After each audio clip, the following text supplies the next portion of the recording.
بجلی کا بل میرے ہاتھ میں تھا، لیکن جو چیز میرے ہوش اڑا چکی تھی وہ بل پر لکھا ہوا ٹیکس اور رقم تھی۔ میں نے چلا کر اپنی بیوی کو مخاطب کیا تھا، اسما کہاں ہو تم؟ یہ سب کچھ کیا ہے؟ وہ بچوں کو ٹیوشن پڑھانے کے لیے بھیج رہی تھی۔ مجھے یوں چلاتے ہوئے دیکھ کر بھاگ کر کمرے سے باہر نکلی۔ کہنے لگی کیا ہو گیا ہے؟ کون سی قیامت آ گئی ہے؟ اس قدر چیخ کیوں رہے ہو؟ میں نے غصے سے اسما کو دیکھا اور وہ بل اس کے سامنے کر دیا۔ اپنے بال مٹھی میں جکڑ کر کہنے لگا کہ کچھ خدا کا خوف کر لو، کیا کرتی رہتی ہو تم سارا دن؟ میں صبح کا گھر سے نکلا شام کو گھر واپس آتا ہوں، اور تم سارا دن کیا پورے گھر میں پنکھے اے سی ساری لائٹس آن کر کے بیٹھی رہتی ہو؟ جو اتنا بل آ چکا ہے۔ پچھلے مہینے ہمارا بل صرف 2000 روپے آیا تھا۔ میرے لیے کوئی اتنی بڑی رقم نہ تھی، لیکن اس مرتبہ 2000 سے سیدھا 12,000 آ چکا ہے۔ میں تو اپنا سر پکڑ کر بیٹھ چکا تھا، بار بار ان ہندسوں کو دیکھ رہا تھا۔ اپنا نام پڑا تھا کہ کیا یہ ہمارا ہی بل ہے؟ میری بیوی نے جب بل دیکھا اور پھر میری باتیں سنی تو اگلے ہی پل وہ بھی بفر چکی تھی۔ ہمارا گھر کم اور چڑیا گھر زیادہ لگ رہا تھا۔ کہنے لگی آپ تو ایسے کہہ رہے ہیں جیسے میں آپ کی لاکھوں کی تنخواہ پر یہاں پر عیاشیاں کرتی پھرتی ہوں۔ اے سی کی بات کر رہے ہیں جو پچھلی گرمیوں کو خراب ہوا ہے، آپ نے ٹھیک کروانے کی کوشش بھی نہیں کی ہے۔ اے سی کو تو چھوڑ ہی دیں، یہ پنکھے ہی ہیں جو میں چلا لیتی ہوں، وہ بھی نہ چلنے کے برابر ہوتے ہیں۔ گھر ہمارا ہے ہی کتنا بڑا جو آپ اس طرح کی باتیں کر رہے ہیں۔ ہم دونوں میاں بیوی ایک دوسرے کو الزام دے رہے تھے کہ جب میرا شوہر باہر گلی میں نکلا، آس پاس کے سبھی لوگ یوں ہی لڑ جھگڑ رہے تھے، ہر کوئی اپنا بل دوسرے کو دکھا رہا تھا۔ سب کے ہی بل اس مرتبہ بہت زیادہ آئے تھے، ہر کوئی اپنا سر پکڑ کر بیٹھ چکا تھا۔ ہاں بھائی، اب ہم لوگ کوئی امیر کبیر لوگ تو تھے نہیں۔ صبح 8 سے شام 5 بجے تک میں ڈیوٹی کیا کرتا تھا، تبھی جا کر ہمارے گھر کے خرچ جیسے تیسے پورے ہوتے تھے۔ بچوں کی اسکول کی فیس، پھر سودا سلف، اوپر سے بچوں کے اسکول کے روزانہ کے خرچ، بیوی کی شاپنگ، ہر ایک چیز نے تو جیسے ہمیں بہت مشکل حالات سے دوچار کر دیا تھا۔ اوپر سے اس قدر بلوں نے تو میری جان ہی نکال دی تھی۔ میں نے بیوی سے صاف صاف الفاظ میں کہہ دیا کہ ایسے ہی بل آتے رہے تو کیا بنے گا، ہم تو بہت تنگ ہو جائیں گے۔ بچے بھی اپنی ہر فرمائش پوری کروانے کے عادی تھے، آخر کس بات سے ان کو منع کرتے۔ میں تو اپنا سر پکڑ کر بیٹھ چکا تھا کہ جب اچانک دروازہ کھٹکنے کی آواز آئی۔ میری بیوی اس وقت کمرے میں بیٹھی اپنے منہ پر کیا کچھ مساج کر رہی تھی، لہٰذا مجھے ہی دروازے پر جانا پڑا۔ دروازہ کھولا تو سامنے ایک سفید کپڑوں میں بزرگ کھڑے تھے، سر پر ٹوپی پہن رکھی تھی، قد بھی بس مناسب ہی تھا، ہاتھ میں تسبیح اٹھا رکھی تھی، لیکن دروازہ کھلنے پر انہوں نے وہ تسبیح فوراً اپنی جیب میں ڈالی اور سلام دینے لگے۔ مجھے لگا تھا کہ شاید یہ کوئی چندہ مانگنے والے ہیں یا پھر پاس ہی موجود مسجد سے آئے ہوں گے، یقیناً کوئی مالی امداد ہی چاہیے ہوگی، اور نہ ہی میں ان کو جانتا تھا۔ میں یہی سب کچھ سوچ رہا تھا، لیکن پھر ان کے حلیے سے یہ بھی نہیں لگتا تھا کہ وہ کوئی اس قسم کے منگتے لوگوں میں سے ایک ہیں۔ میں نے ان سے سلام لیا اور کہنے لگا کہ جی محترم، کہیے کیسے آنا ہوا؟ میری یہ بات سن کر انہوں نے اپنے چہرے پر ایک مسکراہٹ سجائی، پھر کہنے لگے کہ بیٹا، آپ نے اشتہار دیا تھا کہ آپ کو اپنے گھر میں کرایہ دار چاہیے، بس وہی جانچ پڑتال کرنے آیا ہوں۔ ان کی بات سن کر میں فوراً اپنے آپ پر ہی شرمسار ہوا تھا کہ ایک تو خود ہی اخبار میں اشتہار دیا، آس پاس کے لوگوں کو کہا اور پھر خود ہی بھول گیا۔ میں نے ان کو گھر کے اندر آنے کی اجازت دے دی تھی۔ ہمارے گھر کے 2 پورشن تھے، اوپر والا حصہ ویسے بھی ابھی ہمارے استعمال میں نہیں تھا، بچے بھی چھوٹے تھے اس لیے ہمارے پاس ہی رہتے تھے۔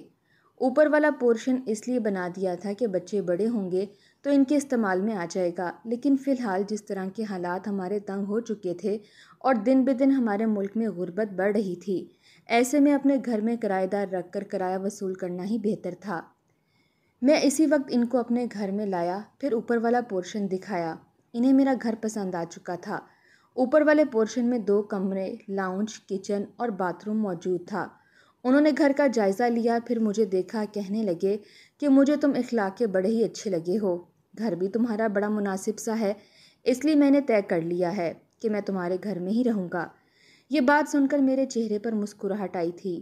میں نے کہا کہ ٹھیک ہے۔ وہ کرائے کے بارے میں پوچھنے لگے تو میں نے کہہ دیا کہ انکل، میں نے 10,000 کرایہ بتایا تھا۔ 10,000 کا سننا تھا کہ ان کے چہرے پر تھوڑی سی پریشانی سی جھلک آئی تھی۔ کہنے لگے کہ بیٹا 10,000، 10,000 تو بہت زیادہ ہیں، میں آپ کو ماہانہ 7,000 روپے ہی دے سکتا ہوں۔ 7,000 روپے کا لفظ سنا تو میرے تو گویا ماتھے پر بل پڑ چکے تھے۔ میں کہنے لگا کہ انکل یہ کون سے زمانے کی بات کر رہے ہیں؟ 7,000 میں تو آج کل کوئی ایک کمرہ بھی رہنے کو نہیں دیتا۔ میں تو خیر سے آپ کو اپنے گھر کا پورشن دے رہا ہوں، بالکل فیملی والا ماحول ہے، کسی طرح کا کوئی مسئلہ نہیں ہے، کم از کم آپ 8,500 تک تو کریں۔ مگر انکل کہنے لگے کہ نہیں بیٹا، میں 7,000 ہی دے سکتا ہوں، اس سے زائد میرے بس کی بات نہیں ہے۔ فی الحال تو میں نے ان کو انکار کر دیا، لیکن 2 ہفتوں تک انتظار کرتا رہا۔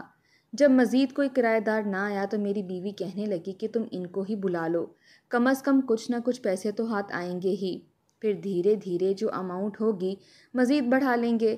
بیوی کی بات بھی ٹھیک تھی، اس لیے میں نے ان سے رابطہ کیا۔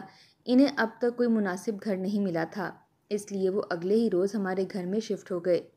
میں اور میری بیوی خوش اخلاقی کی مثال قائم کرتے ہوئے ان کے استقبال میں کھڑے تھے۔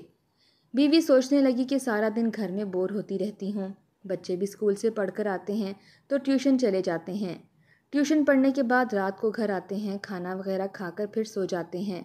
میری تو یہی دعا ہے کہ کوئی میری ہم عمر میرے اخلاق جیسی ہی کوئی آئے، کم از کم گھر میں رونق تو لگی رہے گی۔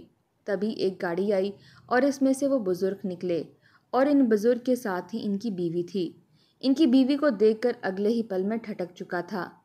ان کی بیوی تو مکمل پردے میں تھی، ان کا تو ہاتھ بھی واضح نہیں تھا۔ صرف اتنا ہی نہیں، ان کے 2 بیٹے اور ایک بیٹی تھی۔ بیٹی چھوٹی تھی، تقریباً 7 سال تک تو مجھے لگ ہی رہی تھی۔ اس نے بھی ایک سکارف اپنے گرد اوڑھ رکھا تھا۔ وہ دونوں اپنے پورشن میں جا چکے تھے، اور اپنے پورشن میں جانے کے بعد میں اور میری بیوی بھی ان کے ہاں گئے تھے۔ ہمیں لگا تھا کہ وہ لوگ ہمیں ایک ہی جگہ بٹھائیں گے، مگر ایسا نہیں تھا۔ وہ بزرگ مجھے وہیں لاؤنج میں بٹھا چکے تھے، جبکہ میری بیوی ان خاتون کے ساتھ کمرے میں جا چکی تھی۔ وہ لوگ اخلاق کے بے حد اچھے تھے۔ مجھے حیرت اس بات پر ہوئی کہ کہاں میرے بچے ہر وقت اچھل کود کرتے رہتے تھے، پورا گھر سر پر اٹھا لیتے تھے، اس قدر شور مچاتے تھے کہ بعض دفعہ مجھے انہیں مار کر بھی سمجھانا پڑتا تھا، اور پھر ان کے شور، رونے اور ضد سے میرا تو سر گھوم کے رہ جاتا تھا۔ اپنے بچوں کی ایسی تربیت کرنے پر میں اپنی بیوی کو خوب ڈانٹا کرتا تھا، اکثر غصے میں سے کہہ دیا کرتا کہ تم کبھی بھی اچھی ماں ثابت نہیں ہو سکتی، ہر وقت بس خود کو سجانے سنوارنے میں ہی تمہارا وقت گزر جاتا ہے، یہ نہیں دیکھا کہ تمہارے بیٹے کیا کرتے پھر رہے ہیں۔ ارے بڑے ہو کر اگر یہ سب حرکتیں انہوں نے کی تو خدا کی قسم پورے محلے میں ہم بدنام ہو کر رہ جائیں گے، کوئی بھی ہمیں عزت کی نظر سے نہیں دیکھے گا۔ میری یہ باتیں سن کر تو ہمارے گھر میں مچھلی بازار لگ جایا کرتا تھا، لیکن بہرحال جب میں نے اس شخص کے بچوں کو دیکھا تو بڑی حیرت ہوئی تھی، کیونکہ وہ بچے بڑے ہی سلجھے اور خاموشی کے ساتھ اپنے باپ کے ساتھ بیٹھے تھے۔ اگر ہمارے ہاں مہمان آ جاتے تو میرے بچے جو حشر کیا کرتے تھے، میں تو شرمندہ ہو کر رہ جاتا تھا۔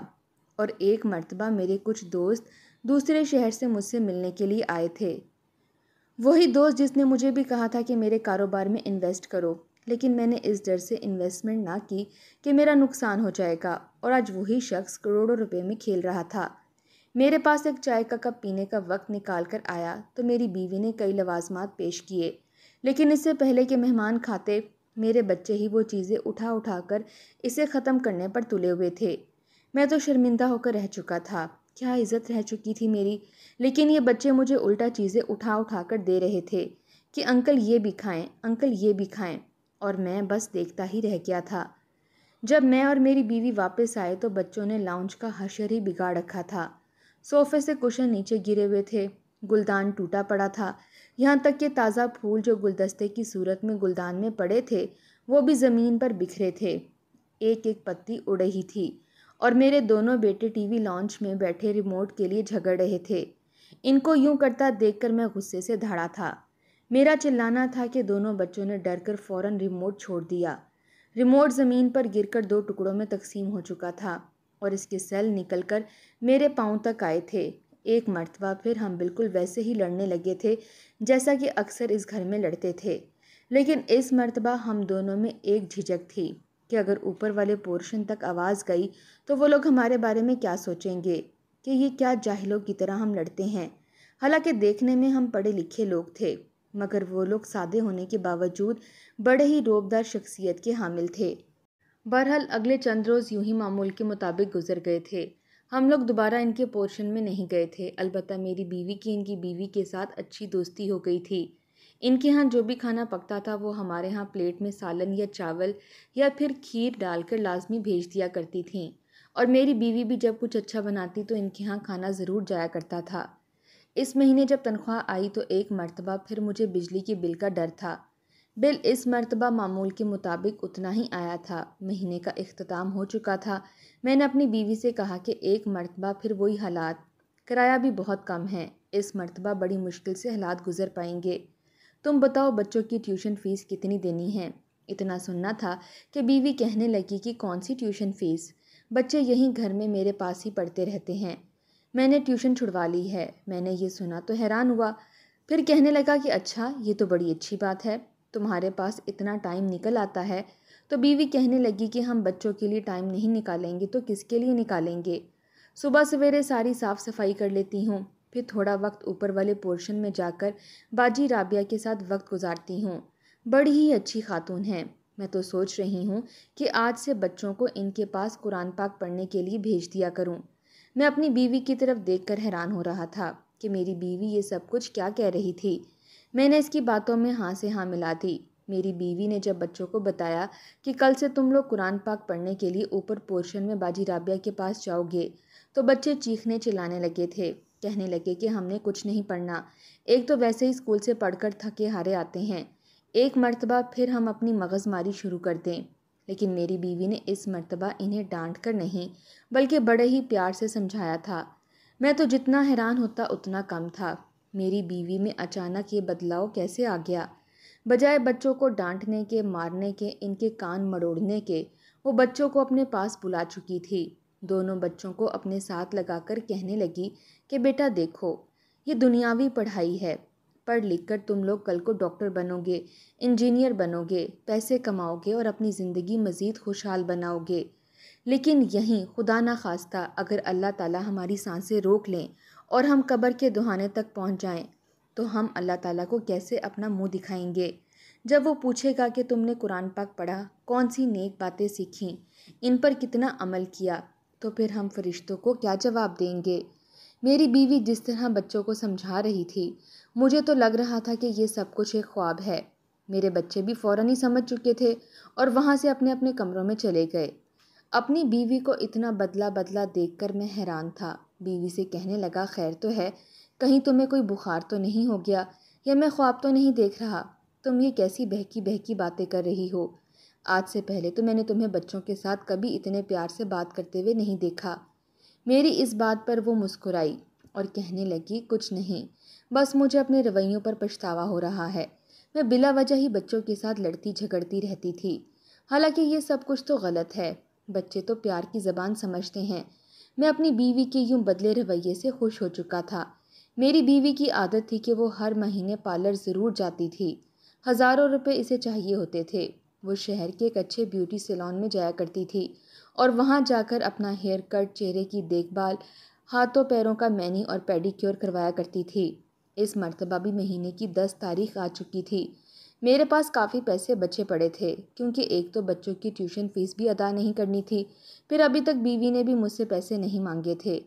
میں بیوی سے کہنے لگا کہ تم نے اس مرتبہ ابھی تک پارلر جانے کا رخ نہیں کیا، کیا بات ہے، کب جاؤ گی؟ میری بیوی اس وقت سارے گھر کے کام وغیرہ نپٹا کر میرے پاس آ کر بیٹھی تھی، کہنے لگی، نہیں، پارلر جا کر کیا کرنا ہے، بلا وجہ ہی پیسے خرچ ہو جاتے ہیں، ارے اصل چہرے پر نور تو اللہ تعالیٰ کی عبادت کرنے سے آتی ہے۔ میں رابعہ باجی کے پاس گئی تھی، ماشاءاللہ سے اتنی پیاری ہیں، چہرے پر اتنی رونق ہے، دل کرتا ہے کہ بس ان کے پاس بیٹھ کر ان کی باتیں سنتی رہوں۔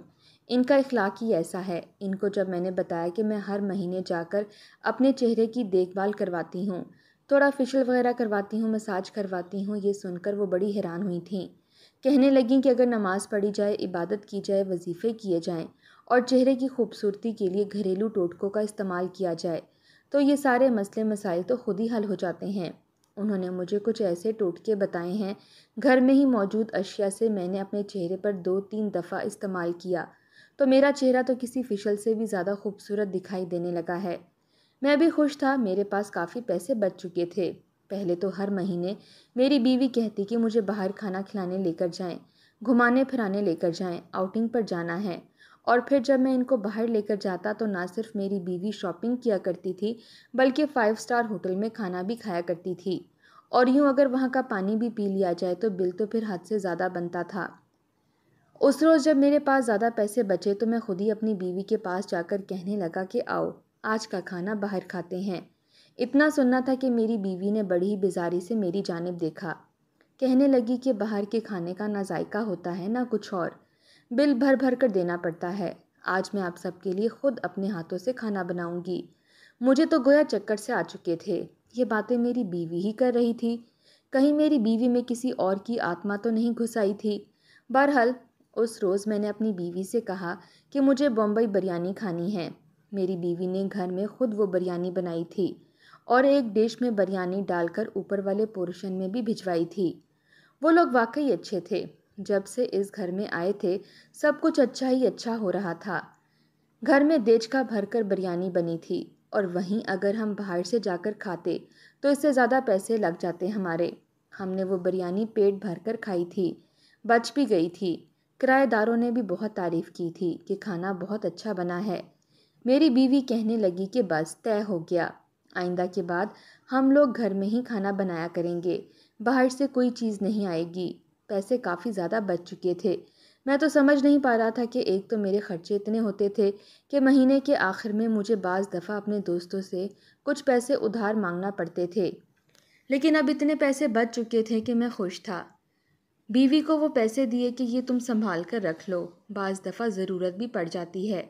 میری بیوی نے وہ پیسے رکھ لیے تو میں اپنی بیوی کے مزاج میں واضح فرق محسوس کر رہا تھا، اور یہ سب کچھ کیوں ہو رہا تھا؟ صرف اور صرف اوپر والے پورشن میں آئے ہوئے ان لوگوں کی وجہ سے ہو رہا تھا۔ صرف 2 مہینے ہی لگے تھے، اپنے بچوں کی طبیعت میں مجھے واضح سدھار دکھائی دیا تھا۔ اب جب میں گھر آتا تو میرے بچے بلا وجہ کی اوٹ پٹانگ حرکتیں نہیں کر رہے ہوتے تھے، بلکہ بالکل سدھر چکے تھے، کھیلتے تھے، کودتے تھے، ہنسی مذاق بھی کرتے تھے، لیکن اب ان کے مزاج میں بدتمیزی اور بد اخلاقی نہیں رہی تھی۔ وہ لوگ کافی سدھر چکے تھے۔ اکثر ایسا ہوتا تھا کہ چھٹی والے دن میں اپنے بچوں کے ساتھ بیٹھ کر ویڈیو گیم کھیلا کرتا تھا۔ اس روز جب میں بیٹھا تو ایک عجیب سی بوریت محسوس ہو رہی تھی، کیونکہ نہ ہی بیوی سے لڑائی ہو رہی تھی اور نہ ہی بچوں کو ڈانٹ پا رہا تھا، کیونکہ ظاہری سی بات تھی سبھی بڑے اچھے سے اپنے اپنے کاموں میں لگے ہوئے تھے۔ میں نے بچوں سے کہا کہ آؤ بچوں ویڈیو گیم کھیلتے ہیں، دیکھتے ہیں کہ کون جیتتا ہے، لیکن میری یہ بات سن کر میرا بیٹا کہنے لگا کہ ابو چھوڑیں ویڈیو گیم کو، آئے میں آپ کو حضرت محمد صلی اللہ علیہ وآلہ وسلم کی حیات مبارکہ کا ایک واقعہ سناتا ہوں۔ دونوں بچے میرے پاس بیٹھ چکے تھے، دونوں نے مجھے ایک ایک واقعہ سنایا تھا، اور میں یہ واقعہ سن کر جتنا حیران ہوتا اتنا کم تھا۔ میں اپنے بچوں سے کہنے لگا کہ بیٹا تمہیں یہ سب کچھ کون سکھاتا ہے؟ تم یہ واقعہ کس سے سنتے ہو؟ تو کہنے لگے کہ رابعہ آنٹی سے۔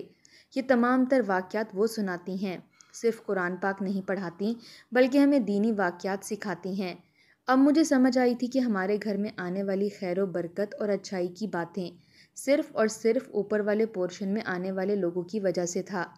وہ کرایہ جو مہینے کا ہمیں دے رہے تھے بظاہر تو مجھے بہت کم لگ رہا تھا، لیکن وہ کرایہ جوں کا توں ہی بچ جاتا، یہاں تک کہ میری تنخواہ کے پیسے بھی آدھے بچے رہتے تھے، کیونکہ ہم نے خرچے بہت کم کر دیے تھے۔ اس روز جب میں گھر آیا تو میری بیوی گھر پر نہیں تھی، جانتا تھا کہ اوپر والے پورشن میں ہی موجود ہوگی۔ میں گھر میں آ کر بیٹھا دیکھا تو گھر بالکل صاف ستھرا تھا، میرے بچے بیٹھے اسکول کا کام کر رہے تھے کہ جب میری بیوی اوپر والے پورشن سے اترتی ہوئی آئی، وہ رو رہی تھی۔ اسے روتا دیکھ کر میں حیران ہوا تھا، مجھے نہیں یاد پڑتا تھا کہ آج تک میں نے کبھی اپنی بیوی کی آنکھوں میں آنسو دیکھے ہوں۔ ظاہر سی بات ہے ہم لڑتے بھی تھے، پھر بھی میں نے کبھی اپنی بیوی کے ساتھ ایسے لفظ استعمال نہیں کیے تھے کہ جس سے اس کو رونا پڑے۔ اسے روتا دیکھ کر میرے دل کو کچھ ہوا، میں اسے فوراً اپنے سامنے لا کر کہنے لگا کہ کیا بات ہے، تم رو کیوں رہی ہو؟ کیا کسی نے تم سے کچھ کہا ہے؟ وہ روتے ہوئے اپنے آنسو صاف کرنے لگی، کچھ دیر کے بعد کہنے لگی کہ چلیں بازار چلتے ہیں، مجھے کچھ خریدنا ہے۔ میں نے یہ سنا تو کہنے لگا کہ ہاں کیوں نہیں، آج میں تمہیں تمہارے فیورٹ مال سے شاپنگ کرواؤں گا، چلو میرے ساتھ۔ لیکن وہ کہنے لگی کہ نہیں، میں نہیں جاؤں گی، بلکہ آپ یہ اتنے ہزار کے نوٹ کیوں نکال رہے ہیں؟ مجھے صرف 2500 روپے چاہیے، اور جائیں میرے لیے ایک عبایا لے کر آئیں۔ اپنی بیوی کے منہ سے لفظ عبایا سنا تو میری ہنسی چھوٹ گئی تھی۔ کہاں وہ اتنی ماڈرن لڑکی۔ ہم مڈل کلاس طبقے سے ہی تقریباً تعلق رکھتے تھے، لیکن پھر بھی میری بیوی کسی طرح کا پردہ نہیں کرتی تھی۔ آج اس کے منہ سے ابایا کا نام سنا، میں حیران ہوا تھا۔ وہ کہنے لگی کہ اس میں ہنسنے والی کون سی بات ہے؟ جب آپ نے مجھے تب نہیں روکا جب میں یوں ہی غیر محرموں کے سامنے گھوما کرتی تھی، اور اب جب میں پردہ کر رہی ہوں تو میرا ساتھ دیجیے، ہنس کیوں رہے ہیں؟ میں اسی وقت چپ کر چکا تھا۔ مجھے اپنی بیوی کی یہ حرکت بڑی اچھی لگی تھی۔ میں بازار گیا اور اس کے لیے ابایا لے آیا۔ اس دن کے بعد سے میری بیوی نہ کبھی بازار گئی تھی، نہ ہی سودا سلف لینے گئی تھی، بلکہ ہر چیز مجھے لانے کے لیے کہتی، بلا ضرورت گھر سے باہر نہ نکلتی۔ یہ سب کچھ صرف اور صرف ہمارے گھر میں آنے والے کرایہ داروں کی وجہ سے ہوا تھا۔ ان کی بیوی بہت نیک تھی، وہ خود بھی ایک شریف انسان تھے۔ انہوں نے نہ صرف اپنے حصے کو جنت بنایا تھا، بلکہ میرے گھر میں بھی ان کی وجہ سے گویا برکت آ چکی تھی، سکون لوٹ چکا تھا۔ ہم ایک مثالی فیملی بن کر رہ چکے تھے۔ بے شک انسان اپنے خرچے خود ہی بڑھاتا ہے، اگر وہ چاہے تو بلا ضرورت آسائشیں اور ضرورتوں کو ایک جانب کو رکھ کر بھی اپنی زندگی گزار سکتا ہے۔